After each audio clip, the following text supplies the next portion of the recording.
I have your attention, please? Train number 43 is now boarding on track number 4.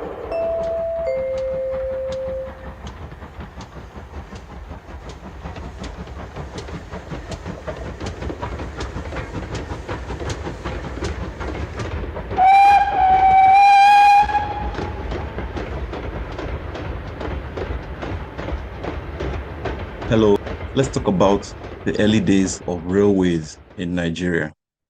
At the end of the 19th century, the British began constructing railway lines in their West African colonies.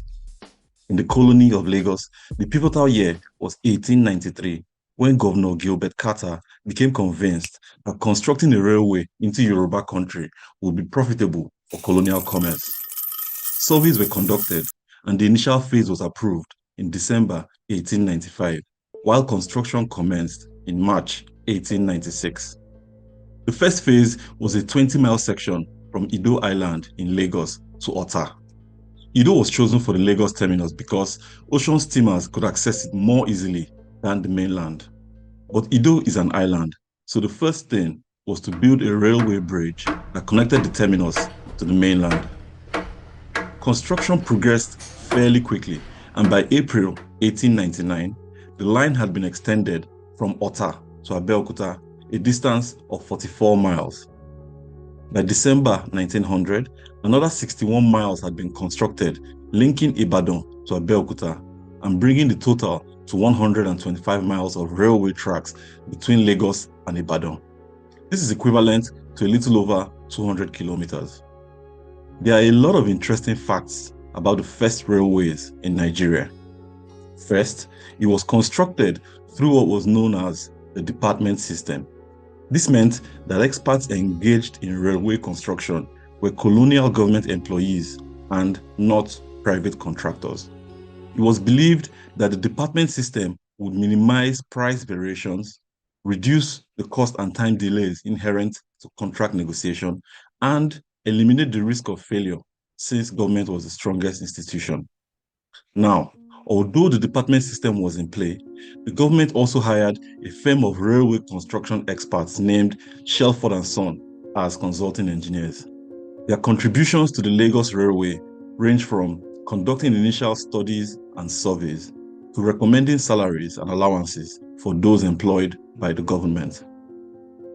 In terms of technical specifications, the gauge chosen for the Lagos Railway was 3 feet 6 inches. The same gauge in use by the railways in South Africa, Australia, and also by the Sudan military.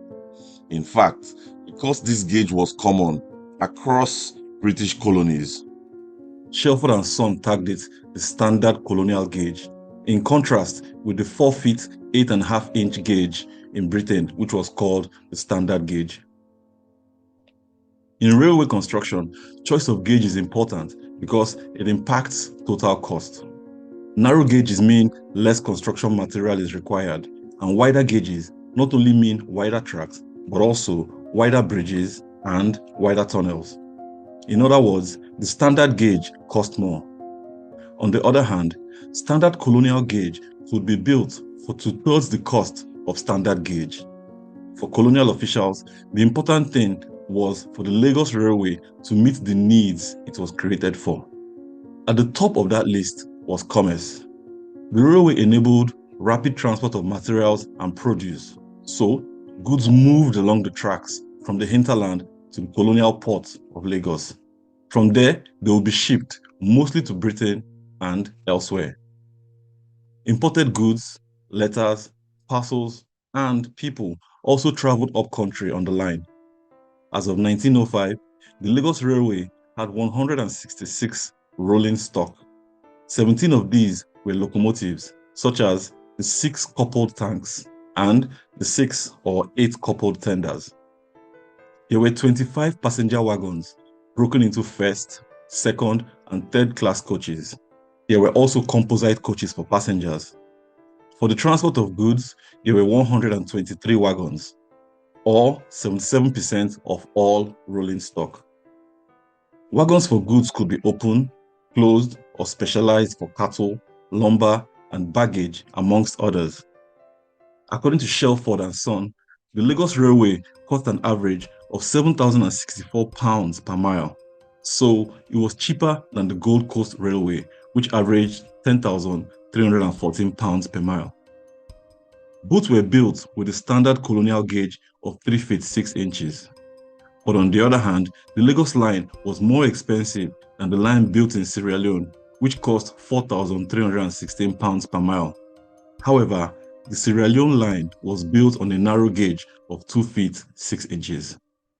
Generally, railway construction in British West Africa included high administrative costs, forest clearing costs, labor costs, and logistical costs.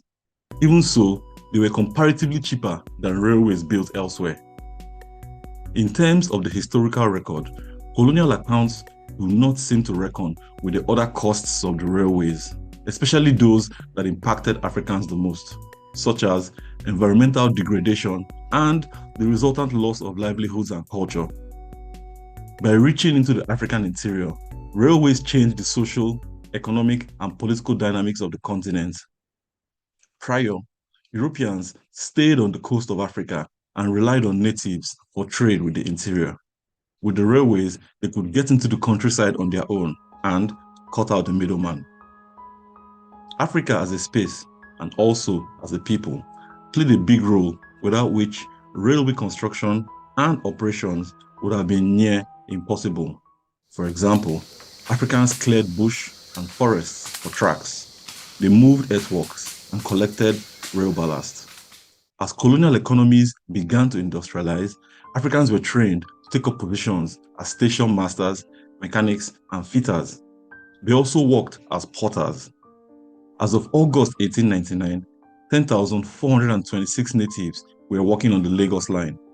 This is a huge number to employ, and if colonial assessments were correct, then many of these people were previously enslaved persons, farmers, or head potters, and had changed occupations. Alongside the introduction of minted money, taxes, and other apparatus of state, the development of railways in Lagos and its Yoruba hinterland was a mass transition for many Africans and their societies to wage labor systems. Several accounts have examined labor relations and noted that a lot of Africans were exploited and forced into railway labor, where their exploitation continued. On a larger scale, railways often created tensions between local and colonial authorities. For instance, a serious contention arose between the Egba authority in Abeokuta and the government of Lagos over ownership of the land through which the tracks passed. In the end, Lagos used its superior armed forces to prevail on Abeokuta. While I have you here, please subscribe to my channel, and that way you can always know when there's new content for you. So, what about the British officials who led the construction?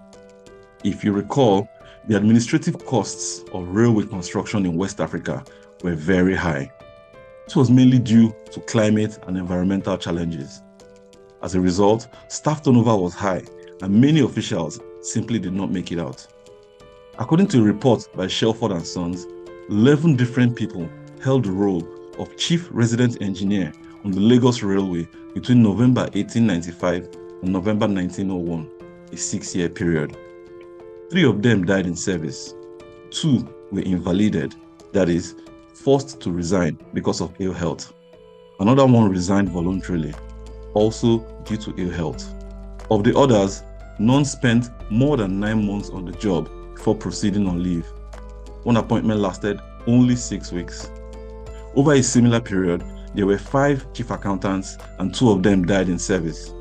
Again, 8 persons held the role of chief storekeeper and 1 was invalided, while another died in service. In the early days, working on the Lagos Railway was a certified hazard for Europeans, but a railway hospital was built to complement the existing colonial hospital. To conclude, I would say that the history of railways in Africa is best understood when viewed through multiple lenses and their interconnections. Most online accounts and library volumes tend to paint rosy pictures that extol the virtues of colonial technology and empire. They also tend to present Europeans as heroes, while Africans, to put it mildly, were simpletons, trained vassals, or willing accomplices. In reality, there are many other ways to gain a broader and deeper understanding of Africa and technology history. In the case of the Lagos Railways, as I have hinted in this video, we can begin to explore the different ways this new transport and communication technology shaped the humans of Africa and their societies, as well as how they shaped the technology in reverse. Finally, I'll ask you, what colonial technologies are you interested in? Let me know in the comments because there is a lot to explore. Okay, if you haven't done so already, please go ahead and click the subscribe button, and I'll see you in the next video.